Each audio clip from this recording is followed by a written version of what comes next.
Map ग्राफिक्सच्या माध्यमातून बघूया कुठे कुठे हल्ले झालेले आहेत, कुठे कुठे भारताने एअर स्ट्राईक केला आहे। सगळ्यात पहिले बहावलपूरबद्दल बोलूया। बहावलपूर हा आंतरराष्ट्रीय सीमेपासून साधारणपणे 100 किलोमीटर असं मानलं असं आहे।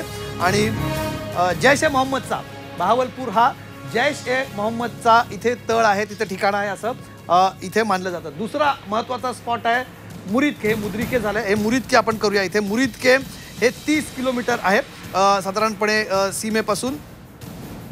इथे लष्कर ए तैयबाचा कॅम्प इथे आहेत आणि त्याच्यावरती भारताने एकदम प्रिसाइज असे हल्ले इथे केलेले आहेत आणि सगळ्यात मोठा त्यांना इथे धक्का दिलेला आहे। दहशतवाद्यांना दहशतवादी तळांना इथे दिला आहे। लष्कर ए तैयबा मुंबईकरांना माहिती असेल, जो 26/11चा हल्ला झाला होता त्याच्या मागचा मास्टर माइंड, त्याच्या मागचे सगळं ऑपरेशन जे होतं ते लष्कर ए तैयबाचं होतं। आणि आज फक्त पहलगामचाच नाही तर 26/11चा सुद्धा इथे एक प्रकारे आपण बदला घेतला आहे असं आपण आजच्या याच्यातून म्हणू शकतो या हल्ल्यातून। तिसरं महत्त्वाचं ठिकाण आहे गुलपूर आहे, जिथे हा हल्ला झालेला आहे। त्याच्यानंतर लष्कर ए तैयबाचा जो सवाई इथला कॅम्प आहे त्याच्यावरती हल्ला झालेला आहे, त्याच्यावरती एअर स्ट्राईक करण्यात आलेला आहे। ही 6 ठिकाणं आपण सध्या काढलेली आहेत। एकूण 9 ठिकाणांवरती हल्ला केला आहे। कोटली इथे कोटलीच्या कॅम्पवरती हा हल्ला झालेला आहे, एअर स्ट्राईक करण्यात आलेला आहे, जिथे LET चा बॉम्बरचा कॅम्प जिथे आहे असं मानलं जातं जिथे।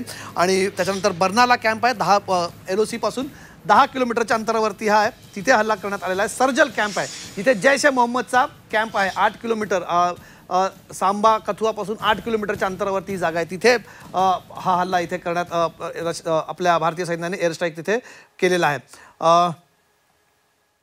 या सर्व ठिकाणांची माहिती बहावलपूर, मुरिदके, गुलपूर, सवाई LET कॅम्प इथे खालील हल्ल्यांचे इथे मूळ होतं। सोनमर्गचा जो हल्ला होता 2 ऑक्टोबर 2024चा, गुलमर्गचा 24 ऑक्टोबर 2024चा हल्ला, पहलगामचा 22 एप्रिल 2024चा हल्ला, हा जो सवाई LET कॅम्प आहे सवाईचा तिथे भारताने एअर स्ट्राईक करून दिली। ही सगळी ठिकाणं तुम्हाला परत एकदा सांगतो कुठे कुठे भारताने एअर स्ट्राईक आज जिथे केल्यात। ही ठिकाणं का महत्त्वाची आहेत पुन्हा एकदा सांगतो। बहावलपूर आंतरराष्ट्रीय सीमेपासून साधारणपणे 100 किलोमीटर अंतरावरती आहे। जैश ए मोहम्मदचा दहशतवादी संघटनेचं मुख्यालय या ठिकाणी आहे, तिथे भारताने हल्ला इथे आज सकाळी करून तिथे त्यांचं कंबरडं मोडलेलं आहे।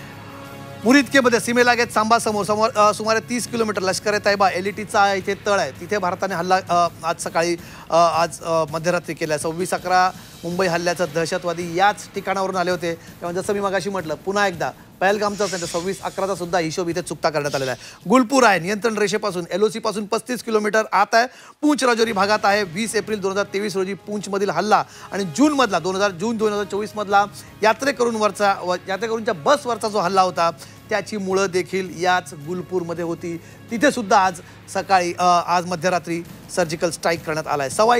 सवाईचा लष्कर ए तैयबाचा कॅम्प आहे, तिथे सुद्धा पाक ऑक्युपाईड जम्मू काश्मीर ज्याला आपण इथे म्हणतो POK, तिथे टंगधार सेक्टरमध्ये 30 किलोमीटर आतमध्ये हा एअर स्ट्राईक करण्यात आला आहे। या इथल्या तळाची कनेक्शन्स कुठली होती? सोनमार्गचा 20 ऑक्टोबर 2024चा हल्ला, गुलमर्गचा 24 ऑक्टोबर 2024चा हल्ला आणि पहलगामचा 22 एप्रिल नुकताच झालेला हल्ला, याची मुळं याच सवाई कॅम्पवरती होते। लक्षात ठेवा ऑपरेशन सिंदूर नाव दिलं होतं याला, काय त्याची आपण चर्चा करणारच आहोत। आणि ज्या यांचं सिंदूर मोजलं गेलं, एक बिलाल कॅम्प आहे जैश ए मोहम्मदचा लॉन्च पॅड LETचा कॅम्प आहे, तिथे कोटलीचा तिथे हल्ला करणार। बर्नाला कॅम्पवरती सर्जिकल स्ट्राईक आहे। सर्जनल कॅम्प JEMचा जैश ए मोहम्मदचा कॅम्प आहे। मेहमुना कॅम्प आंतरराष्ट्रीय सीमेपासून आता हिजबुल मुजाहिदीनचं प्रशिक्षण केंद्र। महत्त्वाची बात आहे उत्तर